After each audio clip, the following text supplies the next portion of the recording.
All right, so have you ever heard about how Mel Gibson found out his house burned down?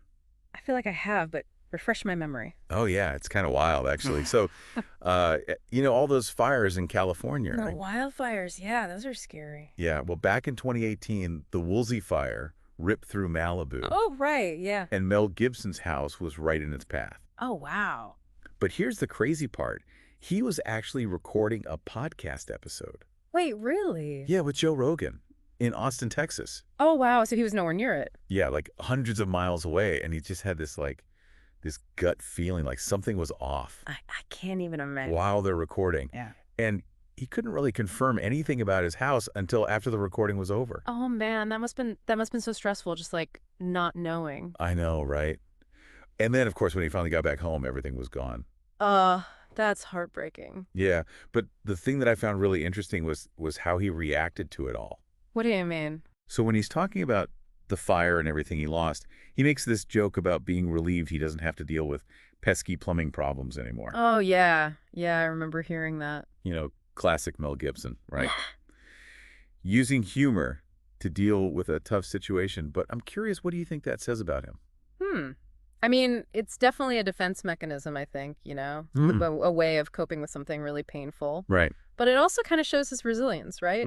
Instead of dwelling on all the stuff he lost, photographs, files, things he even called pretty cool stuff, he chooses to focus on what really matters. He says, these are only things. And you can hear the relief in his voice when he talks about his family being safe. It's true. He seems more concerned about people than things, which is a good thing. Definitely. It really makes you think about, what truly matters in the face of a disaster like that. It does, although I'm still a little curious about what that pretty cool stuff was. Right. Like what treasures did he have in there? He never really elaborates on it, does he? No, it's like a little mystery tucked inside this much bigger story. Yeah, exactly. And that reminds me of something else Joe Rogan mentioned. Remember that story he told about filming Fear Factor? I don't think so. Remind me. So they're filming, and one of the firefighters on set pulls Joe aside Okay. and warns him point blank about the inevitability of a massive fire in L.A. Huh.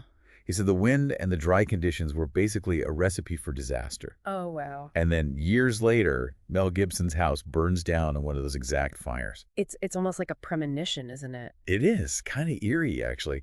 But it also underscores a really important point. These wildfires aren't just freak accidents. They're becoming more frequent, more intense, and it's not just because of climate change either. Right. It's also because of how we're developing land, pushing further and further into areas that are naturally prone to fire. Exactly. And it's not just celebrities like Mel Gibson who are vulnerable. It's all of us. It is, yeah. And it makes you realize that Mel Gibson's story, while unique in how it unfolded, is actually a reflection of this much bigger global issue. Yeah. So the question then becomes, what can we actually learn from this? Like, what steps can we take as individuals and communities to be better prepared for a future where these wildfires might be even more common? That's a really good question. And honestly, it's something we all need to be thinking about because whether it's fires, floods, or any other kind of natural disaster, being prepared can be the difference between losing everything and, well, getting through it. Absolutely. Being prepared can make all the difference. Exactly.